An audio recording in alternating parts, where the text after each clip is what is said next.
What happens when prejudice and power collide at 30,000 feet? A gate agent at a busy international airport sees a black couple in simple clothes carrying what she calls cheap bags. She decides to make an example of them, laughing in their faces and refusing them entry. But she's about to learn a lesson in humility that will cost her everything. Because what she doesn't know is that those cheap bags contain state secrets, and the couple she's mocking aren't just passengers, they're diplomats, and their security escort is already on the way. The silence that follows her laughter is deafening, and the karma is just getting started. The fluorescent lights of John F. Kennedy International Airport's Terminal 4 buzzed with a specific kind of mundane misery. It was the sound of delays, of anxiety, of recycled air that smelled faintly of Cinnabon and jet fuel. At gate B24, the atmosphere was particularly tense. The 7:10 p.m. non-stop to Geneva Transatlantic Airlines Flight 112 was now delayed until 9:45 p.m. The electronic board flashed the update with unapologetic red letters, and a collective groan had rippled through the waiting area an hour ago, long since settling into a sour, simmering impatience.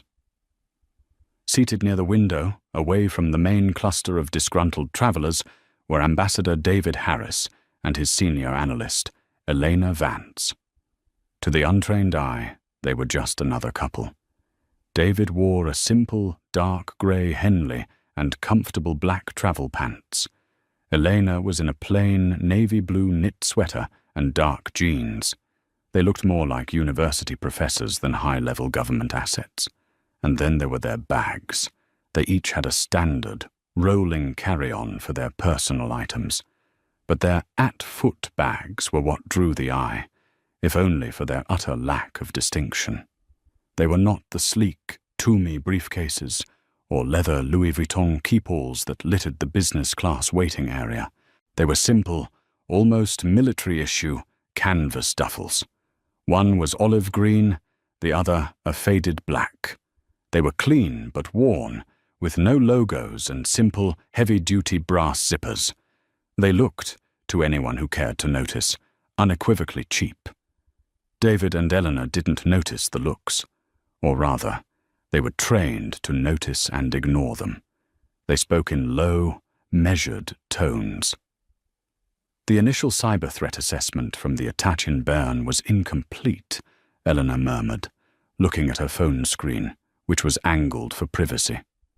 They completely missed the back-channel communication between the two non-state actors. They always do, David said, his eyes scanning the crowd. It was a habit he couldn't break. He wasn't just looking, he was assessing. They look for the explosion, not the fuse. That's why we're going. The finance ministers will only listen if we can prove the entire banking network is compromised.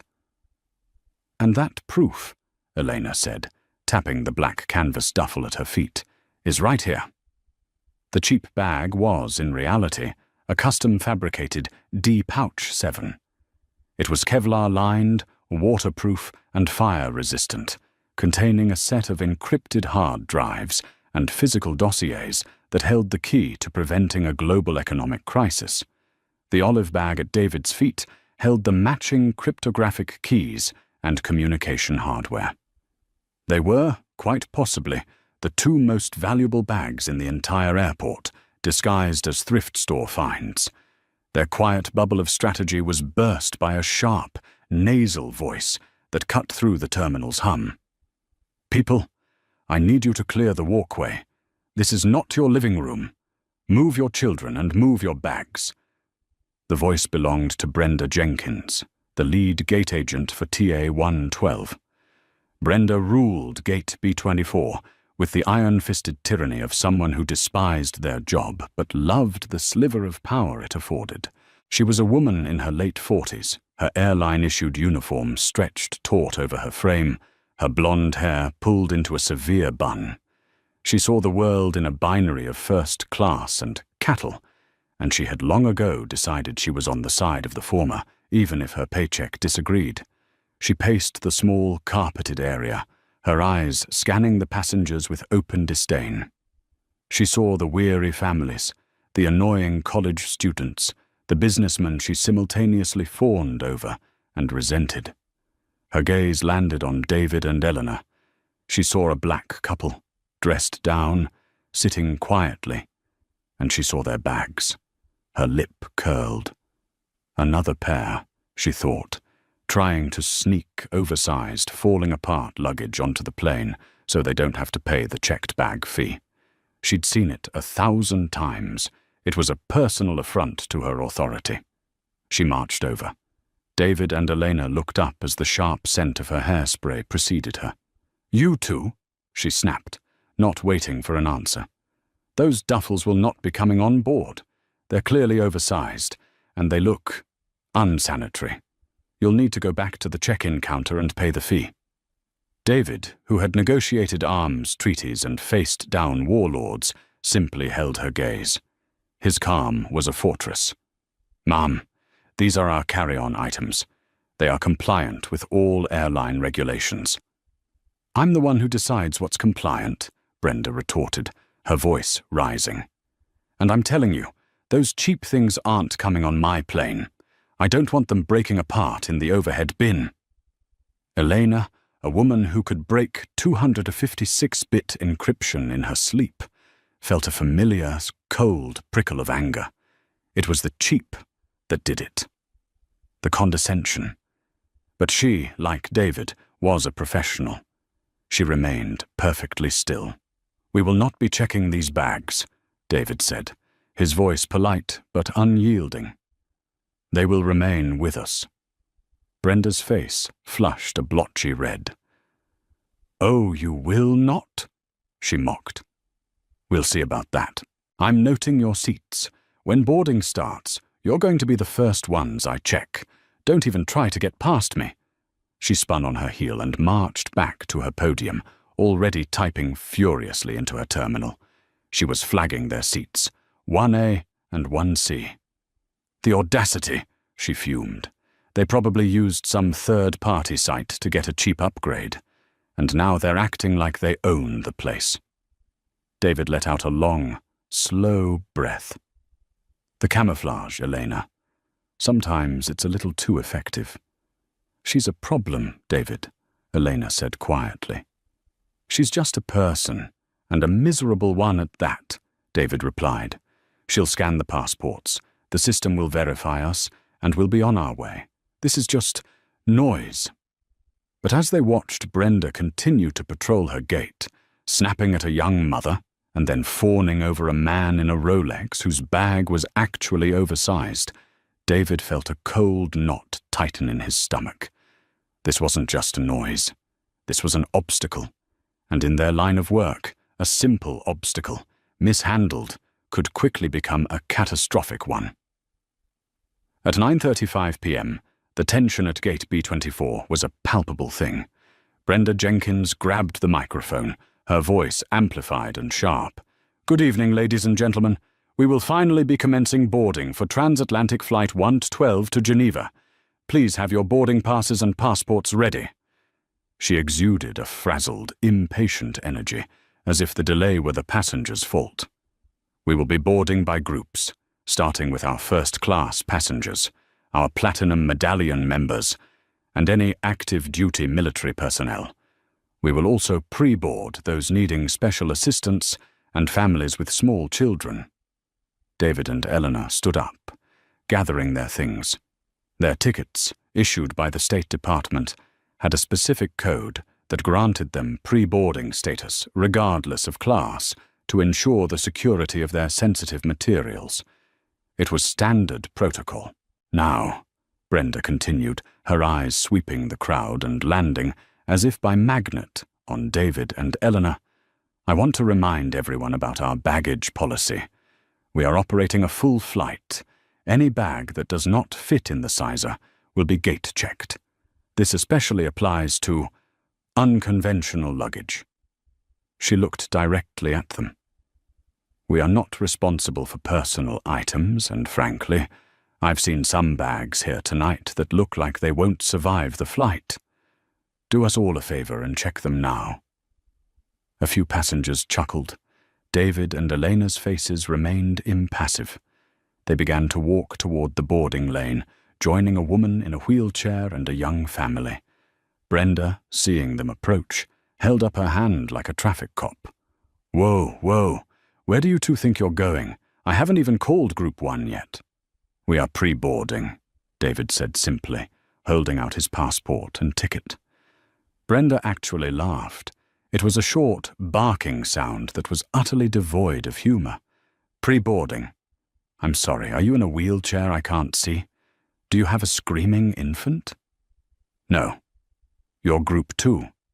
She pointed at their tickets, which she hadn't even looked at. "Now, step aside and wait for your turn, and you'd better have those things." She gestured to the canvas duffels. "Ready for me to tag." The line behind them was growing. The first-class passengers, impeccably dressed and smelling of expensive perfume, were beginning to cluster, annoyed by the delay. "Mum," Elena spoke for the first time, her voice low and clear. "We were instructed by the airline to pre-board. If you would just scan our passports, you will see the authorization." Brenda's eyes narrowed. She hated being challenged, especially by someone she had already dismissed. "Listen, honey, I don't know who you think you are, but I'm the one in charge of this flight. You're not special. You're just holding up the actual first-class passengers." A woman behind them, draped in a fur stole despite the mild weather, huffed. "Honestly, can we get on with this? I have a Louis Vuitton hat box here, and I'd like to get it stowed." Brenda's entire demeanor changed. She beamed at the woman. "Of course, Mrs. Davenport. My apologies. Some people just don't understand the rules." She turned back to David and Eleanor, her face hardening. "Now I'm telling you for the last time, get out of the line and give me those bags to tag." She reached out, her hand aiming for the strap of David's olive duffel. It was a mistake that would redefine her life. David didn't raise his voice. He didn't move fast. He simply shifted his body, interposing himself between Brenda and the bag. He raised his hand, palm out, in a universal stop gesture. But it was the look in his eyes that made Brenda freeze. The gentle, professorial calm was gone. In its place was something ancient and absolute. "Do not touch the bag." His voice was quiet, almost a whisper, but it cut through the din of the terminal. Every passenger in the immediate vicinity went silent. The air crackled. Brenda's face went from red to a pale, mottled white. She had been defied, publicly, by them. The rage that flooded her system was so potent it made her shake. "Security!" she shrieked, grabbing the radio from her belt. "Security to gate B24! I have aggressive passengers! Assault! They're refusing to follow instructions!" Elena closed her eyes for a brief second. So much for noise. This was now a full-blown incident. "Sir, you just threatened a member of my staff," Brenda was yelling now, playing to the crowd. "You are being removed from this flight. You are not going to Geneva. You'll be lucky if you don't go to jail." David didn't move. He simply stood, a calm pillar in the storm of her creation, his hand still protectively near the duffel. "Mom," he said, his voice returning to a strained patience, "you are making a catastrophic error. I am imploring you to call your supervisor and scan our passports." "Oh, I'm calling my supervisor, don't you worry," Brenda spat, dialing her desk phone. "Mike, get down to B24 now. I've got 2 passengers, 1A and 1C, who just threatened me. They're being removed. Call Port Authority." She slammed the phone down and fixed David with a triumphant smirk. "You're done. You two are done."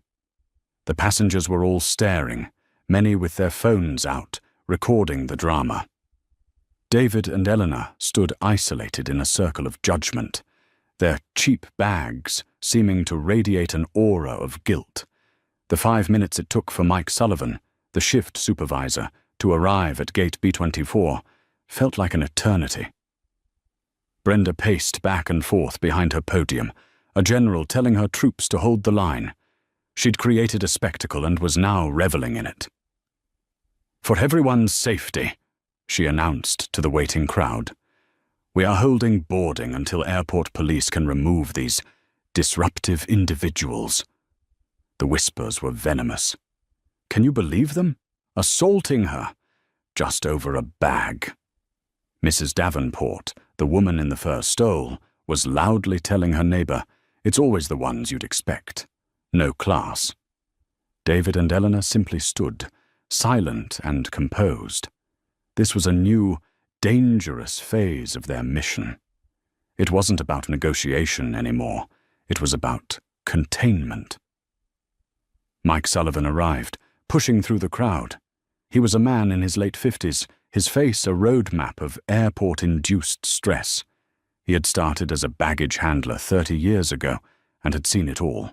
He valued efficiency and de-escalation above all else. "Brenda, what in God's name is going on?" he hissed, keeping his voice low. "We're already 3 hours behind. You're holding the flight?" "Mike, thank God," Brenda said, her voice dripping with manufactured victimhood. "These two, they refused to pre-board properly. When I told them to step aside, he threatened me. He put his hands on me. This was a new, dangerous escalation of the lie." David's eyes narrowed. "That is false, sir. I never touched this woman. I only asked her not to touch our luggage." Mike looked from Brenda's histrionic face to David's unnaturally calm one. He'd managed Brenda for 6 years. He knew her reputation. He knew her prejudices. "She refused to scan our passports," Eleanor added, her voice crisp and factual. "We are traveling on diplomatic passports. We have a pre-boarding authorization for security reasons. We asked her to verify this and she refused, insulted our luggage and called security." Mike's blood ran a little cold. "Diplomatic passports?" Brenda scoffed, rolling her eyes. "Oh, please, Mike. Look at them. They're not diplomats. They're lying to get on the plane, and their bags are falling apart. I was trying to enforce policy." Mike felt a migraine beginning. On the one hand, Brenda was a nightmare. On the other, diplomat was the oldest lie in the book for people trying to get out of bag fees. "All right," Mike said, his voice taking on a hard edge. "Let's end this. Brenda, scan the passports. Now." "But Mike." "Now, Brenda. That's an order." Brenda's triumphant smirk returned. She was convinced this would expose them. She snatched David's dark blue passport from his hand, her thumb covering the United States of America, as she jammed it into the scanner. "We'll see about this diplomat nonsense," she muttered. She scanned it. The system, which usually took a second, whirred. For 3 long seconds, nothing happened. Then, the screen on Brenda's terminal flashed. It didn't flash the pleasant green, verified. It flashed a bright, jarring, crimson red. "Do not board. Do not question. Secure passenger. Await DSS assistance. Level 7. Alert." Brenda's smirk froze, then widened into a look of pure, venomous triumph. She had been right. She was the hero. "Aha!" she shouted, spinning the monitor so Mike could see. "I knew it! I knew it! They're not diplomats. They're on a watch list. They're a security threat." The blood drained from Mike Sullivan's face. Level 7? He'd never seen anything higher than a 3. Await DSS assistance. Diplomatic Security Service. Oh, God. Brenda, in her ignorance, was jubilant. "Security!" she yelled again, as 2 uniformed Port Authority police officers finally pushed their way through the crowd. "Officers, arrest them! They're flagged! They're a threat!"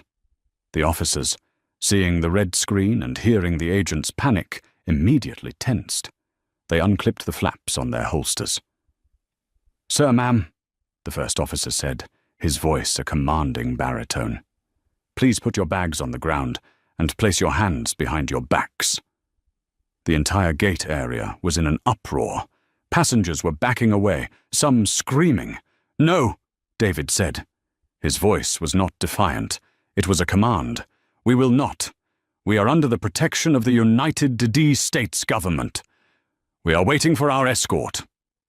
"Sir, don't make this difficult," the officer began, stepping forward.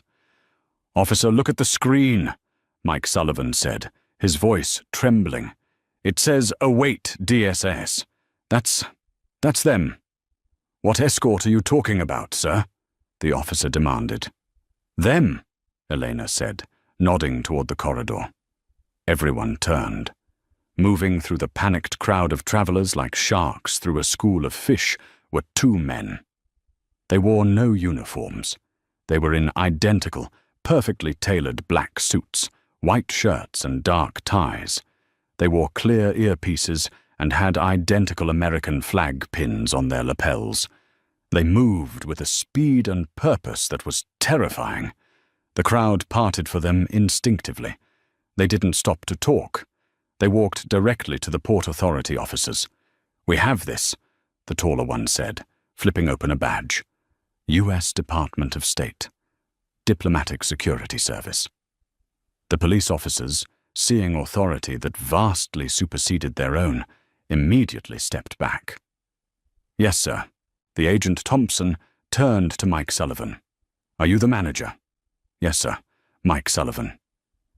"Mr. Sullivan, I am Agent Thompson. This is Agent Reed.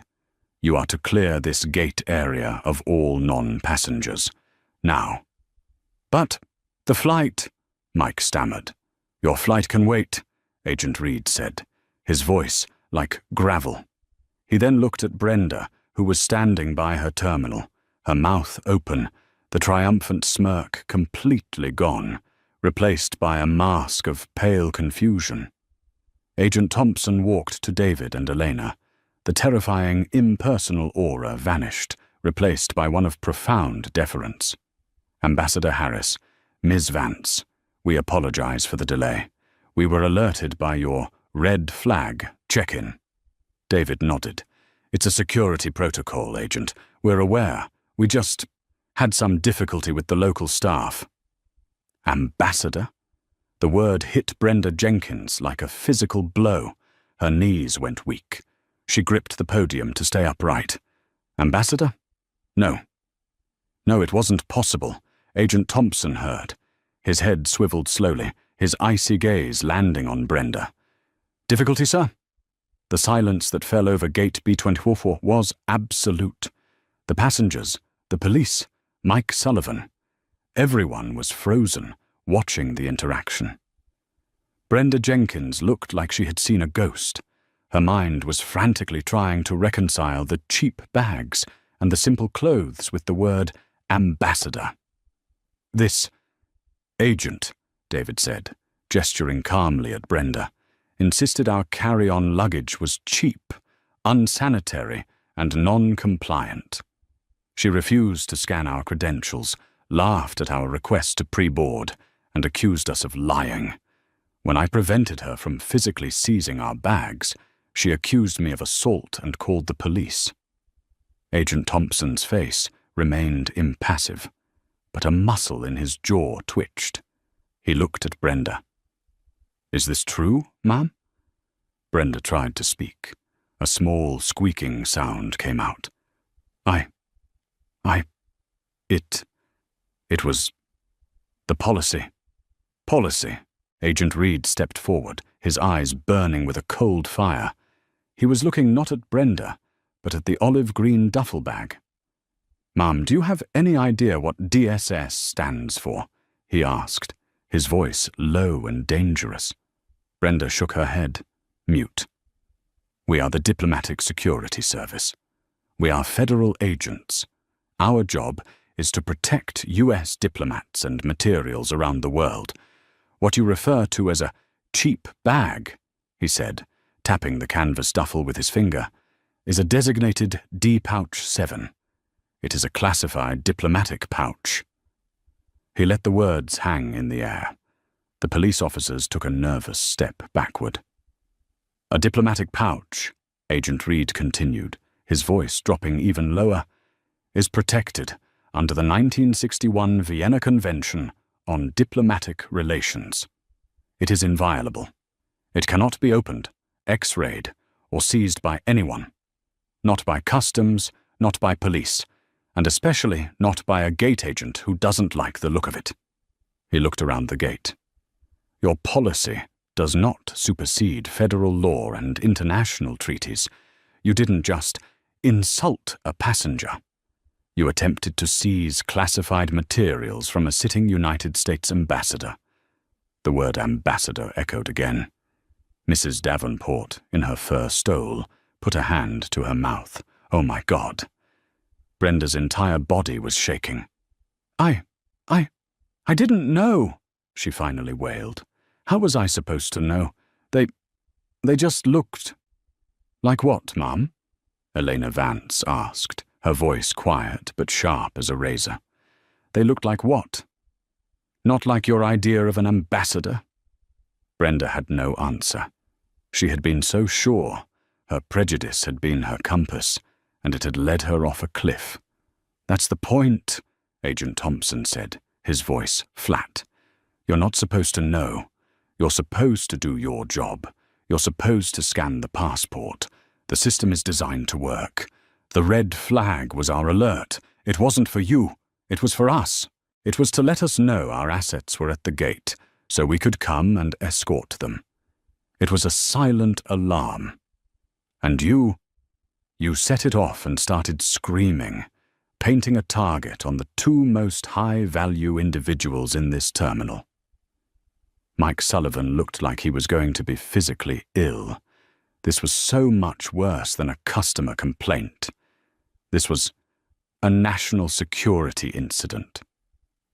Agent Thompson turned to his partner. Reed, take the secondary bags. He turned to David and Eleanor. Sir, ma'am, we're ready. We'll bypass the jet bridge and take the secure vehicle on the tarmac. It's faster. No, David said, shaking his head. We're already late. We've caused enough of a scene. We'll board the plane. We just need to get to Geneva. Thompson nodded. As you wish. We will escort you to your seats. The agents picked up the rolling carry-ons. David and Eleanor held their own D-Pouch 7s. They began to walk toward the jet bridge. The crowd of passengers parted for them like the Red Sea. As they passed Brenda, Agent Reed paused. He was several inches taller than her, and he leaned in, his voice a venomous whisper meant only for her. We will be filing a formal complaint with Transatlantic Airlines Corporate, the FAA, and the State Department. This incident will be reviewed at the highest levels. Your conduct wasn't just unprofessional, it was dangerous. You put a target on a U.S. diplomat and interfered with a federal operation. You are a catastrophic liability. He didn't wait for a reply. He just turned and followed his team. Brenda Jenkins was left alone, standing at the podium. The silence was deafening. Every eye in the terminal was on her. She felt the weight of hundreds of stares, a crushing, physical force. She looked at her supervisor. Mike Sullivan's face was white with a fury she had never seen. Brenda, he said, and his voice was terrifyingly calm. Give me your cider badge, now. Mike, Your badge, and your radio. Effective immediately, you are suspended, pending a full investigation. Get your things from your locker, and meet me in my office. Do not speak to anyone. Do. You understand. Me? Numbly, Brenda unclipped her airport identification badge, the plastic card that gave her power, that made her somebody. It felt impossibly heavy in her hand. She handed it over. As she turned to walk away, a single passenger, a young man in a hoodie, started to clap. It was a slow, mocking clap. "Well done," he called out. "Great customer service." Brenda flinched as if struck. She hurried away, her face burning with a shame so profound it tasted like ash in her mouth. She had wanted to put them in their place, and in the end, she was the only one who had been put in hers. On the plane, the atmosphere was electric. The flight attendants, who had been alerted by the DSS team via the captain, were standing at rigid attention. "Ambassador Harris, Ms. Vance," the lead flight attendant murmured, her face pale. "Welcome aboard. Please, right this way. Can I take your bags, sir?" "Thank you, but no," David said, giving her a brief, tired smile. "These stay with us." They were escorted to seats 1A and 1C. As they settled in, David placed the olive duffel carefully at his feet, wedging it securely. Elena did the same with her black one. Agent Thompson and Agent Reed stood in the aisle, scanning the first-class cabin. "The captain sends his profound apologies, sir," Thompson said. "He was not aware of the situation until we contacted him from the ground." "It's not his fault, Agent," David said, loosening his collar. "It was an unfortunate personnel issue. Please let him know we are secure and ready for departure." "Will do, sir. We will remain at the door until the jet bridge is pulled. Have a safe flight. We'll have a team meeting you on the ground in Geneva." The agents nodded and moved back to the aircraft door, standing like silent sentinels. A few minutes later, the general boarding call was made. The first-class passengers who had been forced to wait filed on. Mrs. Davenport, the woman with the Louis Vuitton hat box, walked past. She saw David and Elena in their seats. She saw their cheap bags at their feet. She saw the federal agents standing guard. She quickly looked away, her face flushed, and hurried to her own seat. As the plane filled, a low murmur of conversation followed the boarding passengers. The story was spreading. "Did you see?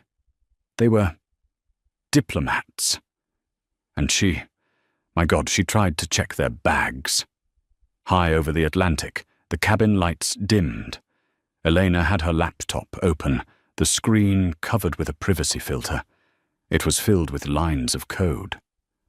"She triggered the Level 7 alert, just as planned," Elena said, her fingers flying across the keyboard. "But the noise she created was substantial."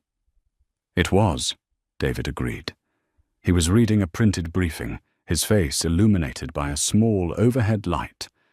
But the protocol worked. DSS was alerted. The bags were never compromised.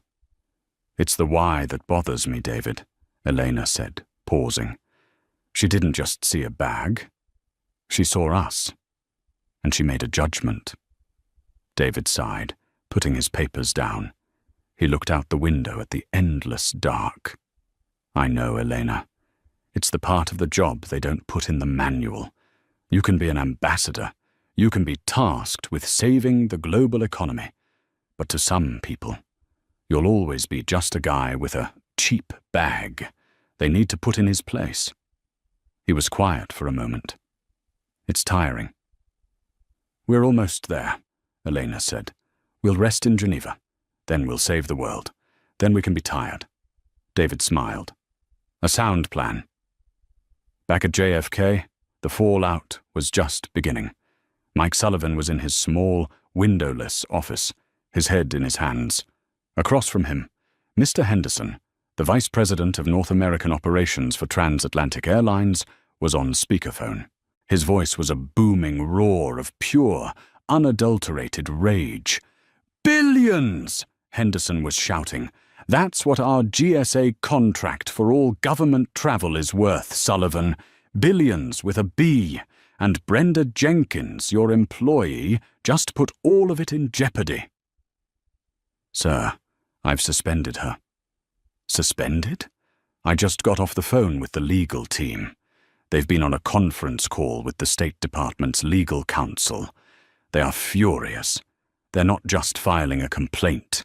They're talking about revoking our trusted carrier status. They're talking about fines for violating the Vienna Convention. We are firing her. We are firing her so hard her great-grandchildren will feel it. Is she there? She's outside, sir. Good. Don't let her in. Her security clearance is already revoked. Her cider badge is deactivated. She is banned from this airport. Banned for life. When you're done with this call, you will have airport security escort her from the property. Am I clear? Yes, Mr. Henderson. Crystal. And you, Sullivan. Henderson's voice dropped to a cold, menacing level. This happened on your watch. You knew she was a problem. I've seen her file. Complaints of rudeness, racial bias. You just warned her. You didn't fix it. Now it's a multi-million-dollar international incident. You'd better pray this blows over. Pray hard. The line clicked dead. Mike Sullivan sat in the buzzing silence, the adrenaline draining away, leaving him feeling cold and old. He picked up his radio and called airport security. Yeah, I need an escort for a terminated employee. Terminal 4, Operations Office. Her name is Brenda Jenkins. He then opened his email. The official report from the Department of State, Diplomatic Security Service, had already arrived. The subject line was chilling. Formal complaint. Interference with diplomatic mission and endangerment of U.S. personnel. TA-112. He was going to be up all night, and for many nights to come. Brenda Jenkins sat on a hard, unforgiving plastic chair outside Mike Sullivan's windowless office in the terminal's operations wing. The air was stale, thick with the smell of industrial carpet cleaner and burnt coffee. She had been there for 45 minutes, her entire body vibrating with a high, thin-wire taut dread. Ambassador, diplomatic pouch, federal agents, interference. The words looped in her mind, a frantic, repeating soundtrack to her own implosion. She had replayed the scene 1,000 times. The cheap bags, her laugh, step aside. Her moment of pure, venomous triumph when the screen flashed red. She had been so sure. She had known she was right. Her gut, the instinct that had guided her for 20 years, telling her who belonged and who didn't, couldn't be wrong. But it was. It had been catastrophically, career-endingly wrong. She had bet her entire life on a single, prejudiced assumption, and the cards had just been turned over. The door to Mike's office opened. He stood in the doorway, his face a grey mask of exhaustion and fury. He didn't look at her. He looked past her, into the hallway. "In," he commanded, his voice flat. Brenda scrambled to her feet, nearly tripping. "Mike, listen, I can explain. I didn't. Shut up, Brenda," he said, not unkindly, but with the finality of a judge passing sentence. "Just come in and shut the door." She entered. The office was tiny. A job well done plaque from 2015 hung crookedly on the wall. Mike's desk was overflowing with binders. He didn't sit. He stood by his chair, his hands braced on his desk, his knuckles white. "I just spent the last 45 minutes on a 3-way call with Airline Legal, our VP of North American Operations, and a preliminary counsel from the State Department," he said. His voice was terrifyingly calm. "That's a new record for me." "Mike," she whimpered. "It was a mistake, a simple mistake. How was I supposed to—" "Stop," he held up a hand. "Just stop. Do you have any idea, any concept at all of what you've done? I was enforcing baggage policy." "You were not," he roared, slamming his palm on the desk so hard the plaque on the wall rattled. Brenda physically recoiled. "You were harassing passengers. You ignored procedure. Your one job, when you have a question, is to scan the passport. That's it. But you couldn't do that, could you, Brenda? You had to win. You had to put them in their place." He leaned forward, his voice dropping to a hiss. Well, congratulations. You did it. In doing so, you have interfered with a Level 7 diplomatic mission. You have endangered 2 United States government assets. You have violated a dozen federal and international protocols, including, and I am not making this up, the Vienna Convention. And you have single-handedly put our airline's multi-billion-dollar GSA contract for all government travel in jeopardy. So, yes, you won. Oh my God, Brenda whispered. She sank into the visitor's chair, her legs giving out. Get up, Mike snapped. You are not a guest here. You are a liability. As of 3 minutes ago, your employment with Transatlantic Airlines is terminated. For cause. The words hit her, but they didn't register. Terminated? But my 20 years, my pension. 20 years, he laughed, a short, barking, joyless sound. Your 20 years of service were just erased by 30 minutes of catastrophic, prejudiced stupidity. Your pension is voided. Your health insurance expires at midnight. Your flight benefits are already deactivated. Mike, please, she begged, the sobs finally breaking through. This was real. This was happening. I have a mortgage. I have a car payment. You can't. I can, Mike said, his face hardening as he picked up his desk phone.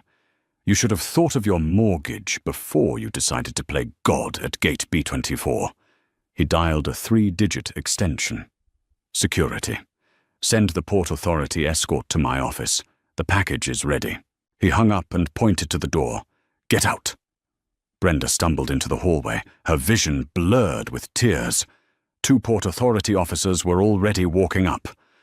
Mike, please! She tried one last time, her voice a desperate wail. Mike Sullivan just stepped inside his office and shut the door. The click of the lock was the sound of her life ending. Ma'am, you need to come with us, one of the officers said, his voice impassive. He wasn't unkind, but he was firm. I work here, she sobbed. Not anymore, ma'am. We need to escort you from the property. Her walk of shame was a fresh, new hell. They didn't put her in cuffs, which was the only mercy she was shown, but they flanked her, one in front, one behind, as they walked her from the operations wing back into the main terminal. Every sound was magnified. The cheerful "Welcome to JFK" announcements over the PA system felt like a personal insult. The click-clack, click-clack of roller bags on the terrazzo floor sounded like mocking laughter. She passed gate B22, where the crew for a flight to Orlando was gathering. She knew them all. She saw Jan, a gate agent she'd had lunch with just yesterday. Jan saw her police escort, and her eyes went wide with shock before she quickly looked down, busying herself with a printout. A passenger who had been at gate B24, a man in a business suit, saw her being led away. He pointed her out to his wife. Look, that's her. That's the crazy agent. Brenda's face burned with a shame so profound it tasted like acid in her mouth. She, who had ruled this concourse, she, who had held the power of denied and approved, she was now just the crazy agent. They took her through the employee security checkpoint, a guard taking her SIDA badge and radio and tossing them unceremoniously into a grey plastic bin. She was now unsterile, a civilian.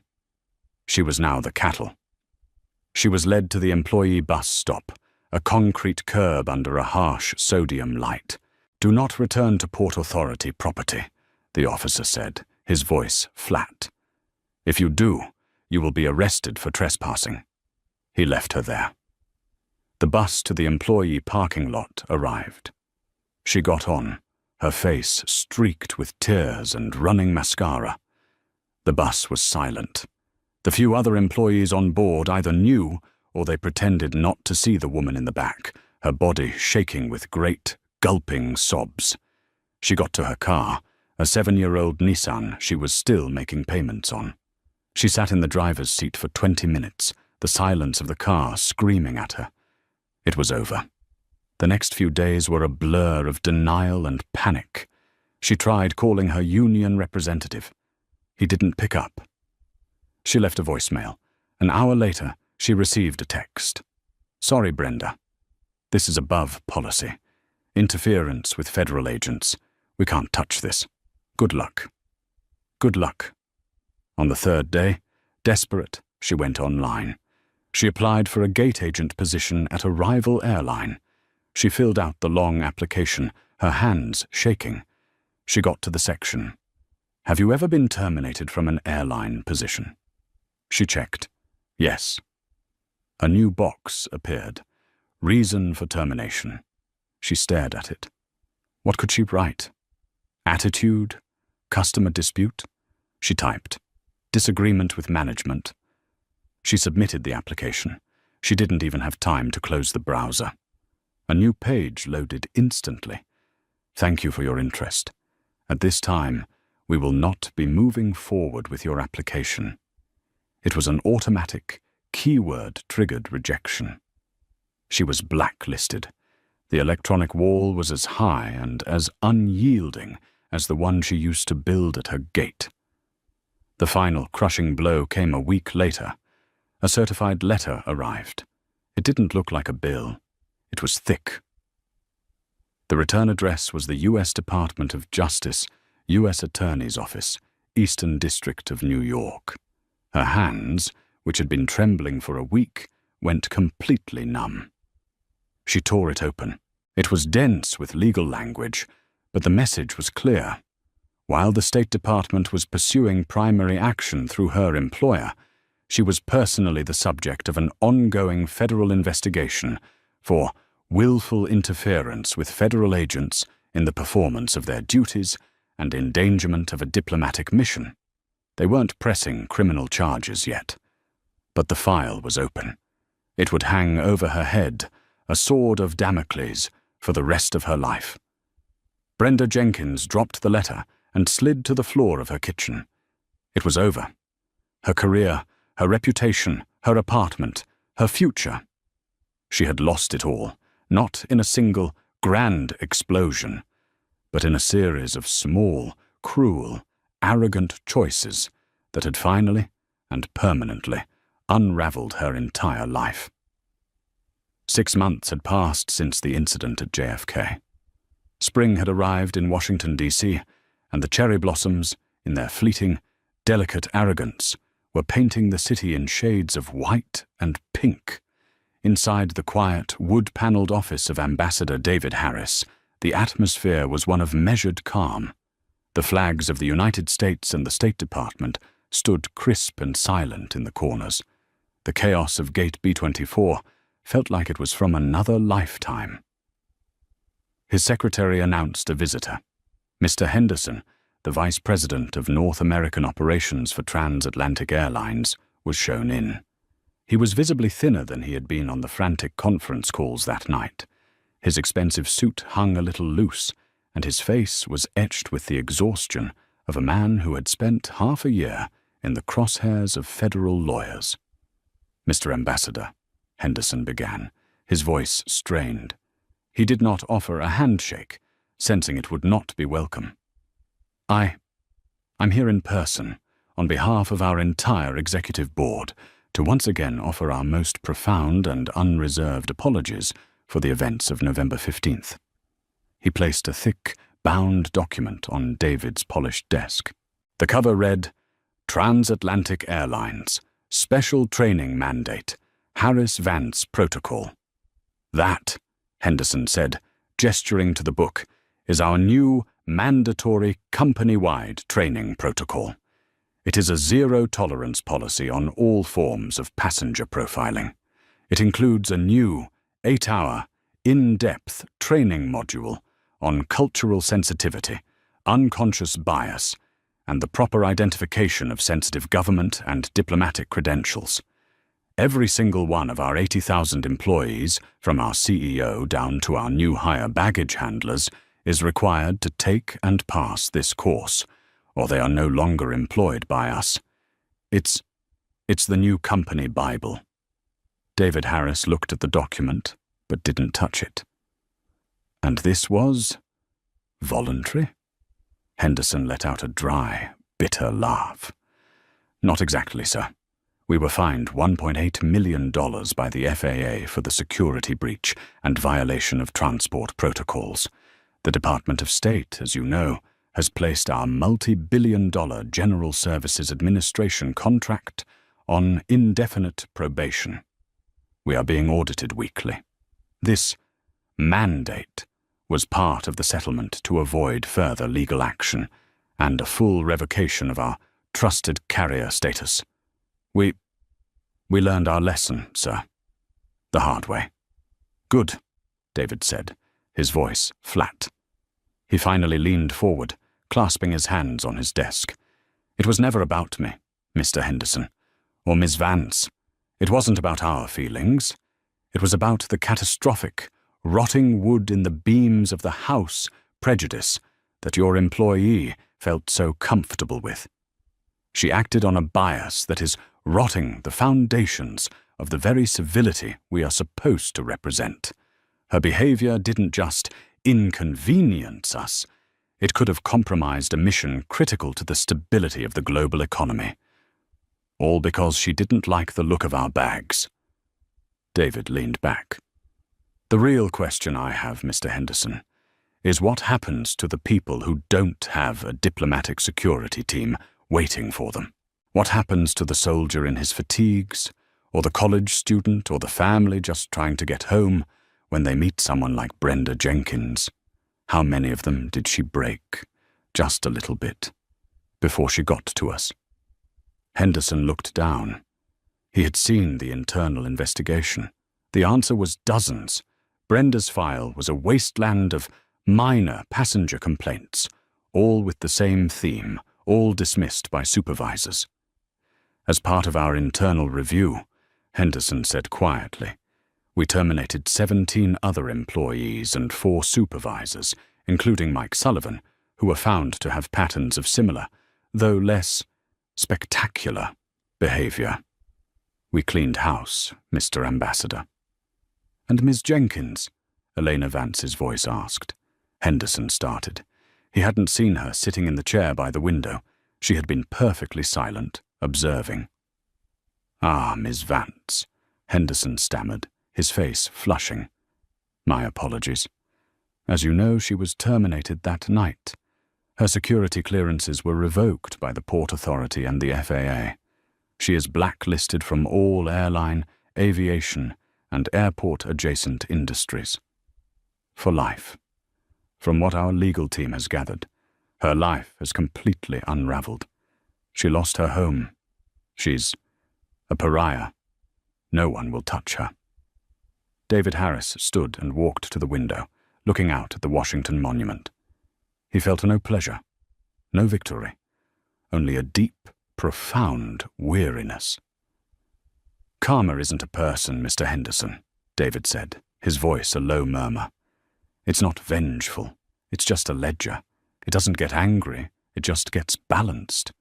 And it seems Miss Jenkins's account was deeply in the red for a very, very long time. Thank you for the update." The dismissal was clear. Henderson nodded, left the bound mandate on the desk, and showed himself out.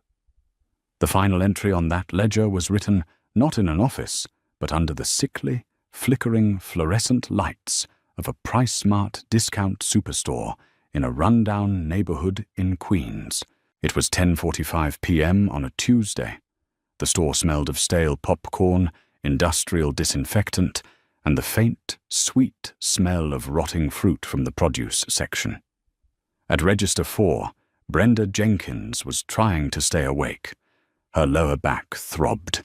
Her feet were swollen in her $15 sneakers. Her PriceSmart vest, a size too large, was stained with something sticky from a broken jar of salsa earlier in the day. Her name tag, Brenda, was crooked. Beep. Beep. Beep. The sound was a form of torture.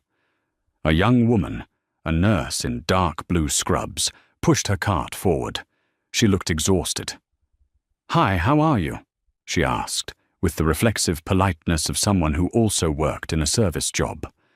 Brenda didn't look up. "Cash or credit?" she mumbled. "Credit," the nurse said. She swiped her card. The machine let out a loud, obnoxious beep, beep, beep. "Declined. It's declined," Brenda said, her voice flat, devoid of any emotion. The nurse's face flushed bright red. "Oh my God, that's so weird. I just got paid. I know the money is in there. Can you try it again, please?" Brenda let out a heavy, put-upon sigh. The old, familiar reflex flared in her chest, a hot, bitter cocktail of impatience and scorn. "Can't you people ever have your—" She stopped the thought. She looked up, annoyed, ready to snap at the woman to get out of the line. And she froze. She caught her own reflection in the dark, greasy screen of her register. She saw, not the woman in charge, not the queen of Gate B24. She saw a pale, exhausted, middle-aged woman with lank, greasy hair, dead eyes, and a stained blue vest. She saw a person she herself would have stopped, a person she would have judged, a person she would have looked at with utter disdain. She saw a woman who looked like she carried cheap bags. The realization hit her like a physical blow, knocking the last bit of air from her lungs. This was it. This was the rest of her life. No power, no authority, no respect. Just the squeak of a bad cartwheel, the hum of the freezers, and the endless beep, beep, beep of other people's lives moving past her, one item at a time. "I'm so sorry," the nurse was saying, her voice trembling as she fumbled in her purse. I have cash. It's just, I'm so sorry to hold you up." The old Brenda would have voided the transaction, called a supervisor, and moved on. The new Brenda, the broken one, just let out a long, slow breath that sounded like dust. She couldn't even meet the nurse's eyes. "Take your time," Brenda mumbled, her voice hoarse. "It's fine, I'll wait." And she did. She had nowhere else to be. The ledger was finally balanced, and she was on the wrong side of it for good. And that's where Brenda's story ends. Not with a bang, but with the beep of a discount grocery scanner. It's a brutal reminder that prejudice and arrogance carry a heavy price. Brenda Jenkins judged two people by their cheap bags and lost her entire world, while the very people she mocked went on to save ours. The world is full of ambassadors in plain clothes. How we treat the person in front of us, regardless of what they wear or what they carry, is the truest test of our own character. Brenda failed that test. What did you think of this story? Do you believe the karma she received was justified? Let me know your thoughts in the comments below. And if you love stories where arrogance is met with unforgettable consequences, make sure to hit that like button, share this video with someone who needs to see it, and subscribe to the channel for more true life drama every week. You never know who you're talking to. Thanks for watching.